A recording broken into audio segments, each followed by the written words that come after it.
لبيك اللهم لبيك لبيك لا شريك لك لبيك إن الحمد والنعمة لك والملك لا شريك لك.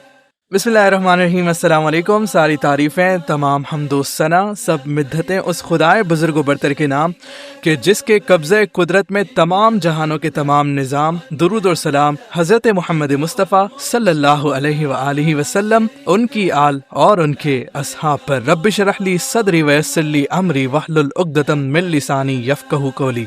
میں ہوں آپ کا میزبان ثاقب رضا اور آپ سن رہے نئی صبح ویب ریڈیو کی خصوصی نشریات بعنوان سفر حرم. آپ دنیا کے کسی بھی کونے میں اس وقت ہمیں سن رہے ہیں، ہم آپ کو خوش آمدید کہتے ہیں. آپ سب کا خیر مقدم ہے ہماری اس خصوصی نشریات میں. الحمدللہ اللہ تعالیٰ نے ہمیں ایک اور موقع دیا کہ ہم یہ عالی شان، عظیم و شان محفل، عظیم و شان ٹرانسمیشن آپ کی خدمت میں پیش کر سکیں.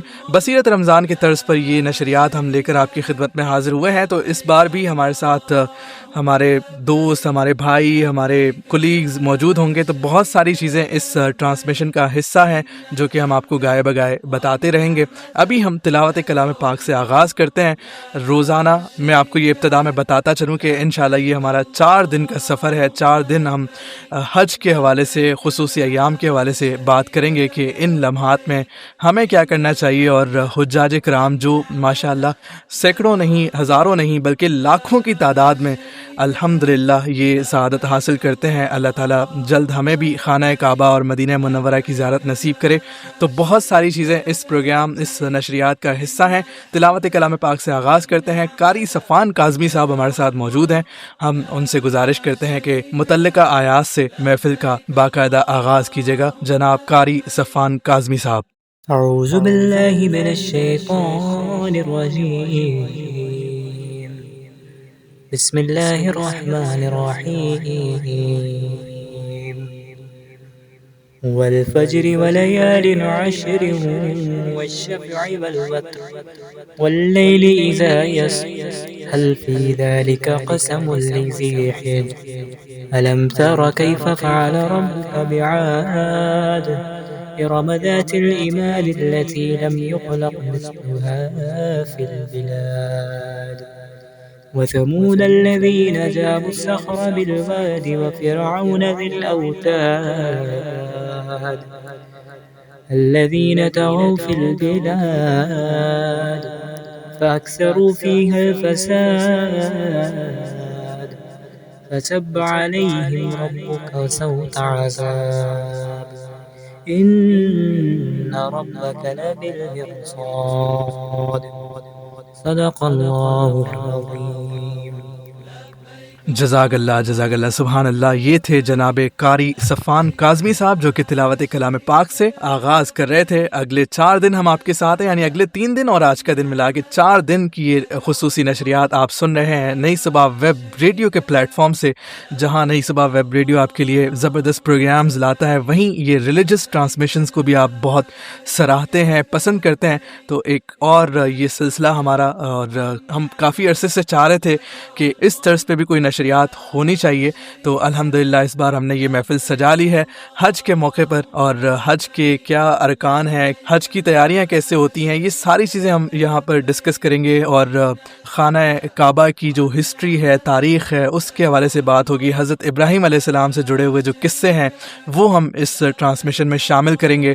اور مناجات بھی ہوگی اور مقامات مقدسہ کے حوالے سے بھی گفتگو ہوگی. تو بہت کچھ ہے جو کہ ہم آپ کو وقتاً فوقتاً بتاتے رہیں گے. تو اسی دوران مجھے جوائن کر لیا ہے ہمارے بہت اچھے ساتھی، میرے بہت اچھے دوست، میرے بھائی، جن سے میں خود بہت کچھ سیکھ رہا ہوتا ہوں اور ہمیشہ یہ رہنمائی بھی فرماتے ہیں، بہت حوالوں سے سیر حاصل گفتگو بھی کرتے ہیں.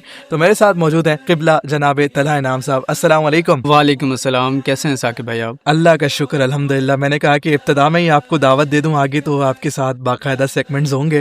تو کیا کہیے گا اس ٹرانسمیشن کے حوالے سے، اور کیا کیا ہم نے ان 4 دنوں میں پیش کرنا ہے اپنے سامعین کی خدمت میں؟ جزاک اللہ ثاقب بھائی. بالکل ہماری کوششوں میں سے ایک اور یہ کوشش، ہم بصیرت رمضان کے ساتھ اپنے سامعین کے ساتھ حاضر ہوئے تھے.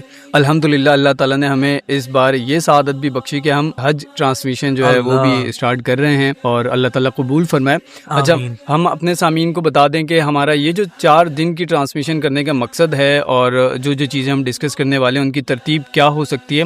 اچھا مقصد ہمارا جس طرح بصیرت رمضان میں تھا, ہم مختلف موضوعات پر بات کرتے تھے کہ ہم اپنے سامعین کو نالج فراہم کر سکیں, کیونکہ بے شمار مقامات پر نئی صبح کی جانب سے جو ہے وہ رہنمائی اپنے سامعین اپنے حاضرین کے لیے دی جا رہی ہوتی ہے. تو اس موقع پر بھی ہماری طرف سے کیوں نہ یہ کیا جائے. تو اچھا اس کا سلسلہ ہم یہ رکھیں گے کہ ہم پہلے دن ہسٹری جو ہے حضرت ابراہیم علیہ السلام کے جو قصائص ہیں ان کا ذکر کریں گے, جو کہ پورا ایک سفر نامہ ان کا ہے جو کہ بیت اللہ کی تعمیر کے بعد جا کے مکمل ہوتا ہے. تو اس کو انشاءاللہ ہم ڈسکس کر رہے ہوں گے انشاءاللہ. اور اس کے بعد جو اگلے 3 دن ہوں گے وہ یقیناً جو عازمین حج ہیں وہ بیت اللہ پہنچ چکے ہوں گے 8 ذی الحج 9 ذی الحج اور 10 ذی الحج یوم النحر والے دن. تو ہم ان دنوں میں جو حجاج کرام جو اعمال کر رہے ہوتے ہیں, جو حج کے ارکان ادا کر رہے ہوتے ہیں, ان کو ہم اپنے سامعین کو بتائیں گے کہ کس طریقے سے ایک حاجی جو ہے وہ اللہ کے حضور اپنی جو یہ عبادت ہے یہ قبول کروانے کے لیے کیا کیا کوششیں کرتا ہے. احرام باندھتا ہے, اس کی نیت کرنا, پھر میقات سے جا کر پھر جو ہے تلبیہ پڑھتے ہوئے بیت اللہ میں اللہ کے حضور جو ہے وہ حاضر ہونا, اور اس کے بعد صفا مروہ کی صحیح اور ایک ایک چیز طواف کعبہ, اور اس کے بعد رمل کرنا, اس کے بعد جو ہے وہ اپنے سر کو منڈوانا, اس کے بعد قربانی اپنے رب کے حضور پیش کرنا. تو یہ تمام ہی واقعات انشاءاللہ ہم ڈسکس کر رہے ہوں گے جو حجاج کرام کر رہے ہوتے ہیں, اور انشاءاللہ ہمیں ذکر کرنے میں بھی مزہ آئے گا اور جو ہمارے سامعین ہیں ان کو سننے میں بھی مزہ آئے گا انشاءاللہ. دنیا کے کتنے ہی خوبصورت مناظر ہم دیکھتے ہیں, جب یہ منظر ہم سال میں جب دیکھتے ہیں کہ لاکھوں لوگ عرفات کے میدان میں زبان سے ان کے صدا یہ جاری ہوتی ہے, لبیک اللہم لبیک لبیک لا شریک لک لبیک ان الحمد والنعمت لک والملک لا شریک لک لبیک.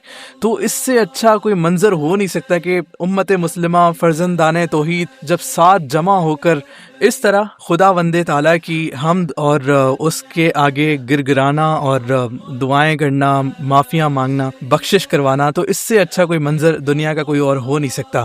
تو طلعہ انعام صاحب, محفل کا آغاز ہو گیا ہے, ہم نے یہاں حج ٹرانسمیشن کا سلسلہ شروع کر لیا ہے اور محفل اپنے عروج کو جائے گی انشاءاللہ آہستہ آہستہ. تو ہم نعت رسول مقبول صلی اللہ علیہ وآلہ وسلم شامل کرتے ہیں, لیکن اس سے پہلے میں چاہتا ہوں کہ حمد باری تعالیٰ کے چند اشعار آج عائشہ اخلاق کو ہم نے زحمت دی ہیں, یہ 4 دن ہمارے ساتھ موجود ہوں گی, جو کہ بصیرت رمضان میں آپ ان کو سنتے رہے اور ان کی آواز کہ آپ کئی لوگ مداح ہیں, سنتے ہیں, پسند کرتے ہیں.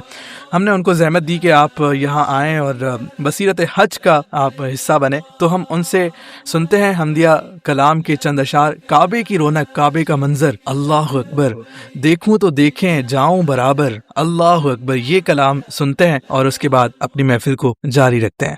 کعبے کی رونق, کعبے کا منظر, کعبے کی رونق, کعبے کا منظر, اللہ اکبر, اللہ اکبر, اللہ اکبر, اللہ اکبر. دیکھوں تو دیکھے جاؤں برابر, دیکھوں تو دیکھے جاؤں برابر.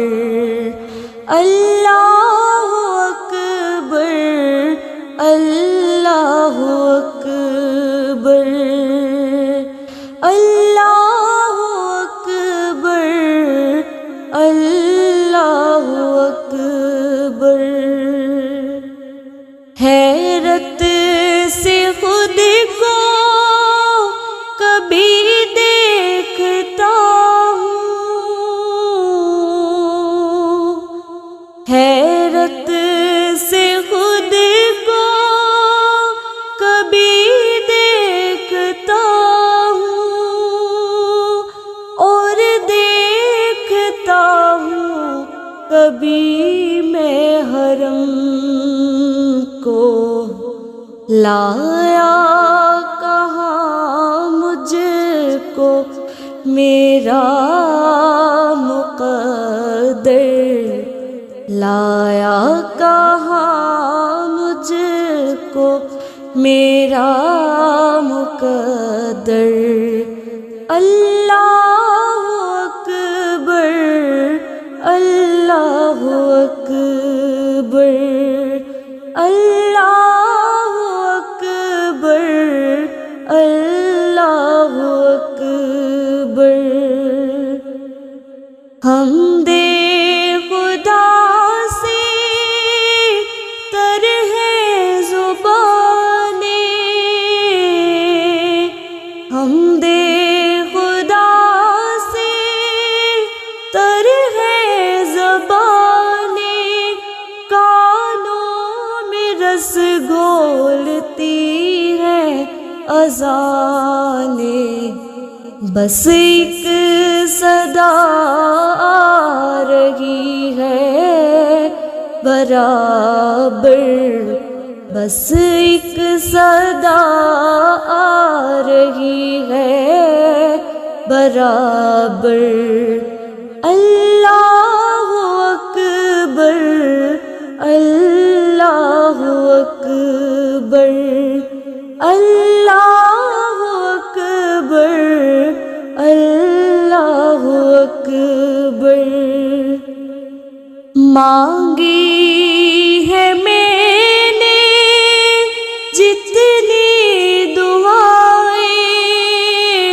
دعائیں مانگی ہے میں نے جتنی دعائیں منظور ہوں گی مقبول ہوں گی میزاب رحمت ہے میرے سر پر میزاب رحمت ہے میرے سر پر اللہ اکبر اللہ اکبر اللہ اکبر اللہ اکبر تیرے کرم کی کیا بات مولا تیرے کرم کی کیا بات مولا تیرے حرم کی کیا بات مولا تا عمر کر دے آنا مقدر تا عمر کر دے آنا مقدر اللہ اکبر اللہ اکبر اللہ اکبر اللہ اکبر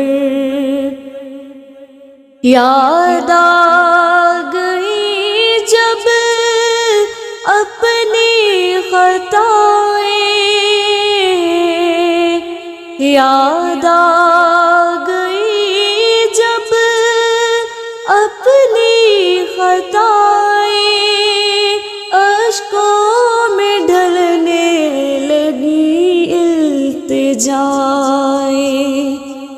اشکوں میں ڈھلنے لگی التجائیں رویا غلاف کعبہ پکڑ کر رویا غلاف کعبہ پکڑ کر اللہ اکبر اللہ اکبر اللہ اکبر اللہ اکبر کعبے کی رونق کعبے کا منظر کعبے کی رونق کعبے کا منظر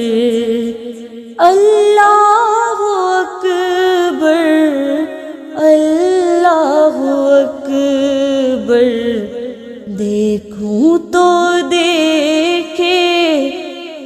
جاؤں برابر، دیکھوں تو دیکھے جاؤں برابر، اللہ اکبر اللہ اکبر اللہ اکبر اللہ اکبر۔ سبحان اللہ سبحان اللہ سبحان اللہ، کیا کہنے، کعبے کی رونق، کعبے کا منظر، اللہ اکبر، کیا کہنے بھائی۔ یہ خوبصورت کلام عائشہ اخلاق پیش کر رہی تھیں اور ہم یہاں پر سن رہے تھے۔ جناب طلائع نام، میں چاہوں گا کہ ابھی جب ہم محفل کا آغاز کر رہے ہیں، پہلا دن ہے، تو تھوڑا سا بتائیں کہ ایسے مواقعوں پر ہمیں کیا کرنا چاہیے جب اتنے مقدس لمحات ہوں، بابرکت گھڑیاں ہوں، دعائیں قبول ہونے کی گھڑیاں ہوں، ہمیں کیا کرنا چاہیے؟ ویسے تو کئی لوگ ہیں جو یہ سعادت حاصل کر رہے ہیں، اس سال بھی لاکھوں لوگ ہیں جو یہ حج کی سعادت حاصل کر رہے ہیں۔ جو لوگ نہیں جا سکے ان کے لیے آپ کیا کہیں گے اور ہمیں کیا اہتمام کرنا چاہیے؟ ثاقب بھائی، سب سے پہلے تو ہم آج بھی یہ دعا کرتے ہیں کہ اللہ رب العزت ہم لوگوں کو بھی اور جو ہمارے سامعین ہیں سب کو حج کی سعادت نصیب فرمائے، اپنے بیت اللہ کی زیارت نصیب فرمائے، روزہ رسول پاک کی زیارت نصیب فرمائے۔ اور ہر شخص کی یہ خواہش بھی رہتی ہے کہ اگر اس سرزمین پر مر جائیں، اس سرزمین پر فوت ہو جائیں تو جنت البقیع میں دفن ہونے کا جو ہے وہ سعادت حاصل ہو سکے۔ یقیناً دعا ہی قبول ہو سکتی ہے، تو دعائیں کریں، زیادہ سے زیادہ دعائیں کریں، اللہ رب العزت ہماری دعا قبول فرمائیں گے جلدی۔ اور اس کے بعد جو ہم لوگ جو اپنے گھروں میں ہوتے ہیں، ہم جو عید الاضحیٰ منا رہے ہوتے ہیں، ان کے لیے ایک اہم کام یہ ہوتا ہے کہ ہم جو حجاج کرام ہیں ان کے لیے دعائیں کریں، کیونکہ یہ سفر خاصا مشکل سفر ہوتا ہے، اس میں مالی اور جانی دونوں طرح کی ایفرٹس جو ہے نا وہ حجاج کی لگ رہی ہوتی ہیں۔ تو ایک تو ان کو سپورٹ کریں، ان کے لیے دعا کریں، اور جو ان کے لواحقین پیچھے رہ جاتے ہیں جو کہ عید منا رہے ہوتے ہیں ان کو اپنی خوشیوں میں شامل حال رکھیں، ان کے ساتھ جو ہے وہ شریک رہیں۔ یہ کچھ چیزیں ہیں۔ اچھا، پھر حج کا یہ جو مہینہ اسٹارٹ ہوتا ہے، ذی الحج کا مہینہ، اس مہینے کے جو شروع کے 10 ایام ہیں، عشرہ ذی الحجہ جو ہے، اس کی بڑی فضیلت ہے۔ تو وہ تمام یقیناً ہم کئی بیانات میں سن چکے ہوتے ہیں، علماء کرام ہمیں کئی بار بیان کر چکے ہیں، تو اس کی فضیلت کو پانے کی کوشش کریں۔ اس 10 دنوں میں جو کرنے والے کام ہیں وہ ضرور کریں، اور جیسے آگے 9 ذی الحج کا روزہ ہے، عرفات کے دن کا، اس کا اہتمام کریں۔ تو کچھ یہ چیزیں ہیں جو غیر حاجی لوگ ہیں ان کو کرنے کی ضرورت ہے، اور یہ ہمیں کرنی چاہیے۔ یہ ہمارے دین اسلام کا ایک خوبصورت فریضہ ہے جس میں ہمیں بھی شامل حال رہنا چاہیے۔ بالکل جناب عالی، یہ گفتگو جاری رکھیں گے، ہم آپ سے روزانہ اس حوالے سے بات کرتے رہیں گے۔ طلائع نام صاحب، ہم آپ سے یہ پوچھتے رہیں گے اس طرح کے سوالات، اور باقی جو ہمارے سیگمنٹس ہیں ہم نے ان کی طرف بھی جانا ہے۔ تو آج ہم سنیں گے خانہ کعبہ کی ہسٹری اور حضرت ابراہیم علیہ السلام کا جو سفر ہے اس کے حوالے سے جانیں گے۔ تو ابھی ایک چھوٹا سا وقفہ ہوگا، آپ وقفے کے بعد مقامات مقدسہ ہمارا ایک سیگمنٹ ہے جو کہ نادیہ صبا لے کر آ رہی ہیں اس ٹرانسمیشن میں، آپ وہ سنیے گا اور ہمارے ساتھ رہیے گا۔ نئی صبح ویب ریڈیو لگائے رکھیے، ہماری خصوصی نشریات بصیرت حج جاری ہے۔ لبیک اللہم لبیک لبیک لا شریک لک لبیک۔ نئی صبح ویب ریڈیو، آپ کے دل کی آواز۔ We'll be back after the short commercial break. نئی صبح کی جانب سے ہیٹ سٹروک سے بچنے کا اہم پیغام۔ بڑھتی ہوئی گرمی کے پیش نظر نئی صبح کی جانب سے آپ کی صحت اور حفاظت ہماری اولین ترجیح ہے۔ براہ کرم ان ہدایات کو غور سے سنیں اور احتیاطی تدابیر اختیار کریں۔ درج ذیل افراد کو شدید گرمی سے زیادہ خطرہ ہو سکتا ہے۔ بزرگ، بچے، کھلاڑی، مزدور اور دھوپ میں کام کرنے والے افراد۔ ہیٹ سٹروک کی علامات: اگر آپ خود میں یا کسی ساتھی میں یہ علامات دیکھیں تو الرٹ ہو جائیں۔ پسینہ نہ آنا، شدید گرمی کے باوجود جسم کا خشک رہنا، سرخ اور گرم جلد، جسم کا درجہ حرارت بہت زیادہ بڑھ جانا، الٹی یا متلی، طبیعت کی خرابی اور قے کا آنا، شدید پیاس یعنی پانی کی شدید طلب اور حلق کا خشک ہونا، چکر آنا، سر چکرانا یا آنکھوں کے آگے اندھیرے کا آ جانا، بے ہوش ہو جانا یا غشی طاری ہونا۔ احتیاطی تدابیر: گرمی سے بچنے کے لیے ان 5 اصولوں پر عمل کریں۔ براہ راست دھوپ سے بچیں۔ باہر نکلتے وقت چھتری یا سائے کا استعمال کریں۔ بار بار پانی اور تازہ جوس پئیں۔ جسم کو ٹھنڈا رکھنے کے لیے ٹھنڈے پانی سے غسل کریں۔ گرم مشروبات یعنی چائے اور کافی سے دور رہیں کیونکہ یہ ڈی ہائیڈریشن کا سبب بنتی ہیں۔ طبی مشورہ: علامات ظاہر ہونے پر فوری طور پر ڈاکٹر سے رجوع کریں۔ کسی بھی ناگہانی صورتحال یا طبیعت بگڑنے کی صورت میں